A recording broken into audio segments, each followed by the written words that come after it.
وعلى آله وصحبه أجمعين وبارك وسلم أبدا. أما بعد، فأعوذ بالله من الشيطان الرجيم. يا أيها الذين آمنوا اتقوا الله وكونوا مع الصادقين. صدق الله مولانا العلي العظيم، بلغنا رسوله النبي الكريم الأمين المكين، ونحن على ذلك لمن الشاهدين والشاكرين والآمنين والمطمئنين والموقنين والمذعنين، والحمد لله رب العالمين.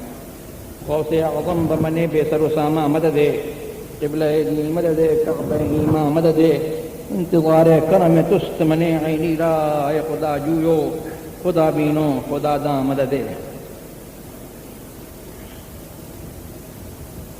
درود شریف سنائیے. اللہم صلی علی سیدنا و مولانا محمد عافیۃ الابدان و شفائها وطب القلوب دوائها ونور الابصار وضیائها وآلہ وصحبہ وبارک وسلم. تقریر کرنے کا وقت نہیں ہے، اور قاعدے سے ایک ہی تقریر جو ہے وہ کافی ہوتی ہے، اور وہ ایک تقریر ہو چکی ہے. ابھی آپ کو مولانا محب محترم عزیز گرامی مولانا سید عبدالحق صاحب زید مجدہ السامی اللہ والوں کے بارے میں، غوث اعظم رضی اللہ تبارک و تعالی عنہ کے بارے میں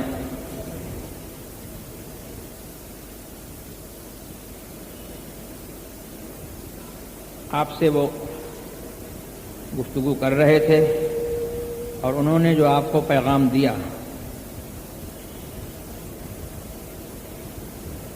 اور جو آپ نے سنا، اس پر گامزن رہنے کی ضرورت ہے اور اس پر قائم رہنے کی ضرورت ہے.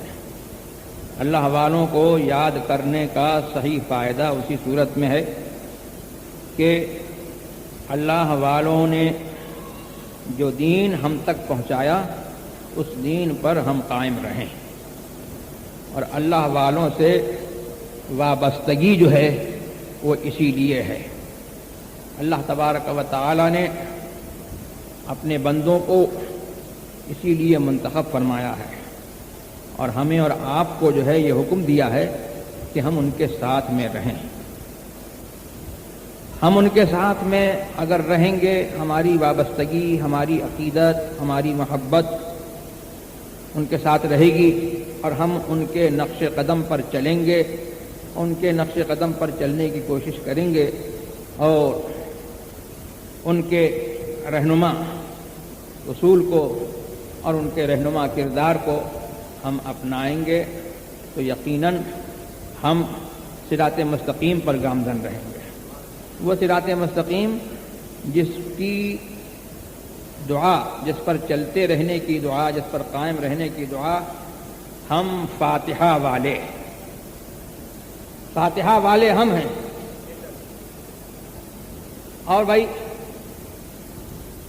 دوسرے جو ہے جو فاتحہ نہیں کرتے ہیں وہ فاتحہ والے نہیں ہیں. تو ہم فاتحہ والے جو ہیں صراط مستقیم پر گامزن رہنے کی دعا کرتے ہیں، اس لیے کہ اس فاتحہ میں صراط مستقیم پر گامزن رہنے کی دعا ہم کو اللہ نے سکھائی ہے.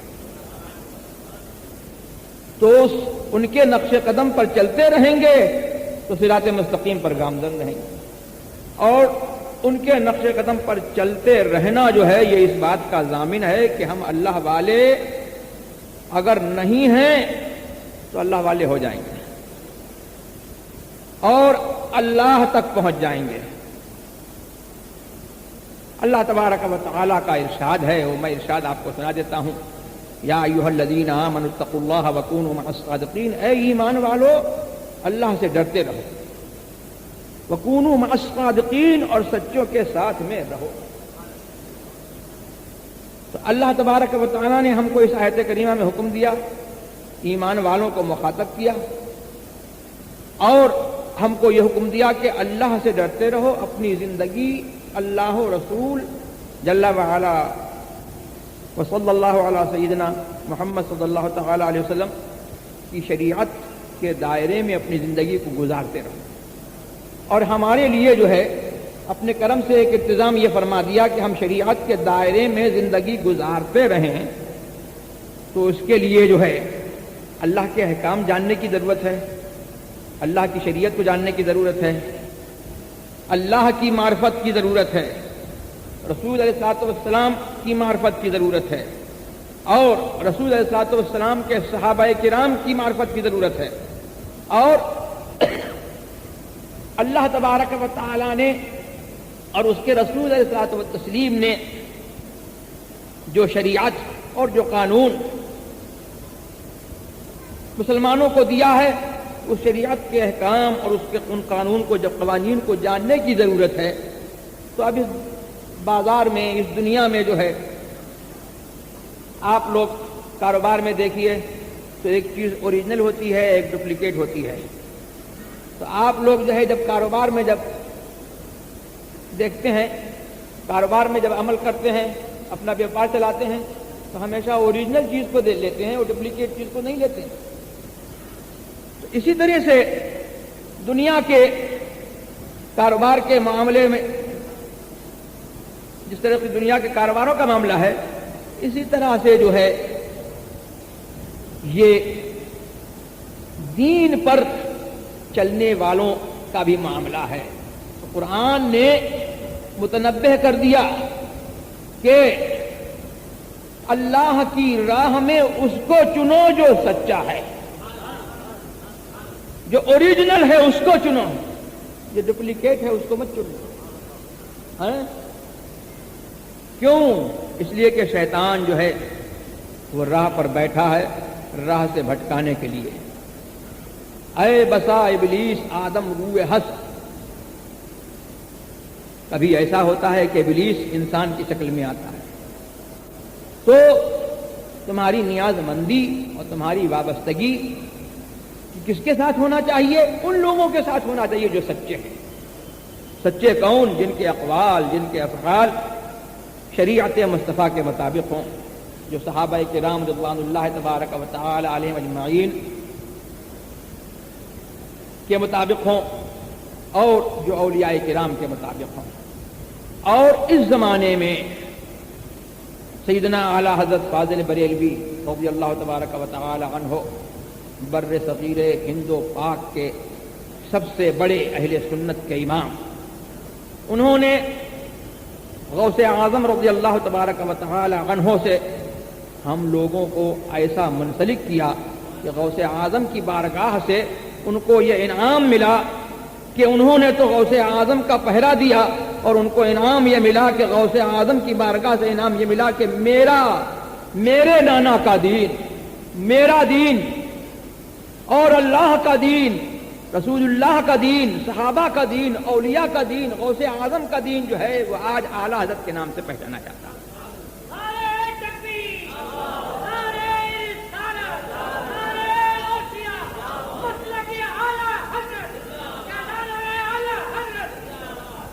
اس کا دوسرا نام جو ہے وہ کیا ہے؟ مسلک اعلیٰ حضرت۔ اور عوام اہل سنت کے زبان میں جو ہے اس کا دوسرا نام کیا ہے؟ بریلویت۔ یہ کوئی ایسی چیز نہیں ہے کہ مولانا احمد رضا خان صاحب نے یا ان کی اولاد نے یا ان کے مریدین نے یا ان کے متوسلین نے جو ہے یہ اصطلاح وضع کر لی ہو۔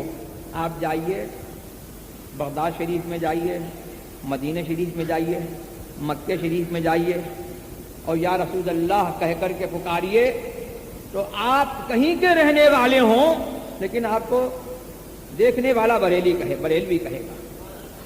مکے کا رہنے والا یا رسول اللہ کہے تو اس کو ہم بریلوی کہیں گے، سارے ہندوستان اور پاکستان کے لوگ اس کو بریلوی کہیں گے۔ مدینہ شریف کا رہنے والا ہو یا رسول اللہ کہے تو اس کو لوگ بریلوی کہیں گے۔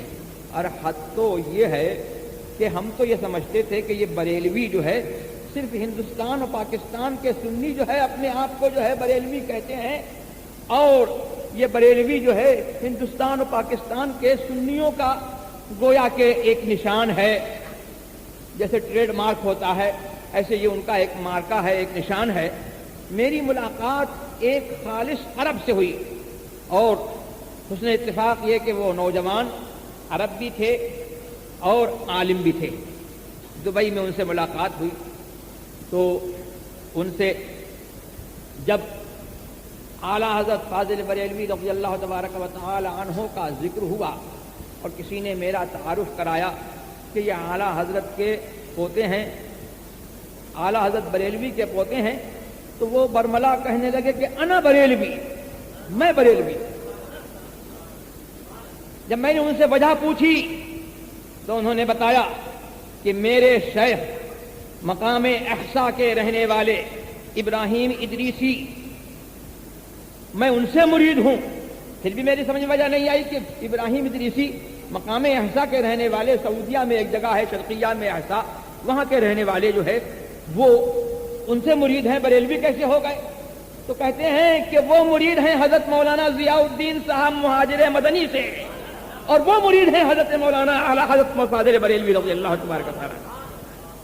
تو یہ ہے اعلیٰ حضرت عظیم البرکت کی حقانیت کہ انہوں نے غوث پاک کا پہرا دیا، رسول اللہ صلی اللہ تبارک و تعالی علیہ وسلم کے دین کی خدمت کی.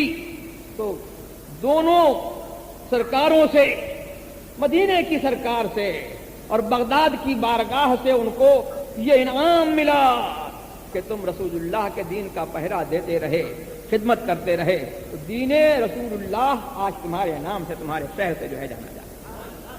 اسی لیے جو ہے عرب کے علماء نے بیک زبان یہ کہا کہ اذا جاءنا رجل من الهند سألناه عن الشيخ احمد رضا خان فإن مدحه علمنا أنه من أهل السنة وإن ذمه علمنا أنه من أهل البدع وهذا هو المعيار عندنا.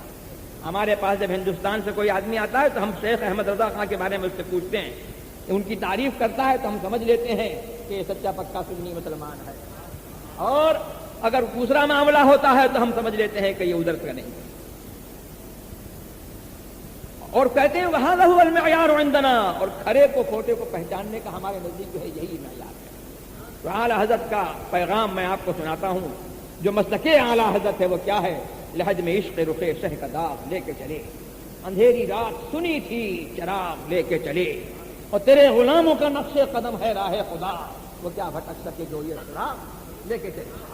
یہ وہ مسلک ہے کہ جو ہم نے جو ہے ہزارہ سال سے جو ہے اپنے باپ دادا کے باپ دادا، اس کے باپ دادا کے باپ دادا جو ہے سینکڑوں پشتوں سے جو ہے جو ہم نے جو ہے جو ہمارے اندر چلا آ رہا ہے وہ کیا ہے؟ لحد میں عشق رخ سے قدم لے کے چلے، اندھیری رات سنی تھی چراغ لے کے چلے، اور تیرے غلاموں کا نقش قدم ہے راہ خدا، وہ کیا بھٹک سکے جو یہ سراغ لے کے چلے. جنا بنے گی محبان چار یار کی قبر، جو اپنے سینوں میں یہ چار باغ لے کے چلے.